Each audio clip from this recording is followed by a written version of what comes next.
তেল নিয়ে উদ্বিগ্ন হওয়ার কোনো কারণ নাই। আমরা রেশনিংটা করেছি এই জন্যই যে একটা অনিশ্চয়তা আছে, যুদ্ধটা কতদিন চলবে, সেই জন্য আমরা একটা রেশনিং করেছিলাম। কিন্তু মানুষ এই রেশনিংটাকে ভয় পেয়ে স্টক করা শুরু করেছে। আসলে আমাদের তেলের কোনো অভাব নাই। শুধু তাই না, আগামী 9 তারিখে আরও 2টা ভেসেল আসছে। সুতরাং তেলের কোনো সমস্যা নাই।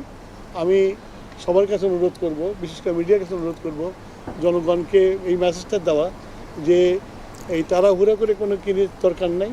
আমাদের কাছে মজুদ আছে, আমরা পেট্রোল পাম্পে তেল দিচ্ছি এবং চলবে।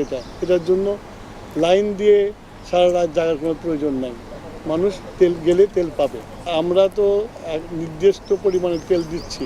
এখন কোনো পাম্প যদি জলদি বিক্রি করে ফেলে, তারপরে তো পাবে না, তারপর পরের দিনের জন্য ওয়েট করতে হবে। সেটার জন্য আমরা মনিটর করছি, আমরা দেখব যাতে এরকম কম হয়, সে দেখবো। আমাদের কন্ট্রোলিং যা আছে, আমরা কালকে থেকে আমরা মোবাইল কোড নামিয়ে দেবো, সব রকম ব্যবস্থা আমরা নিয়ে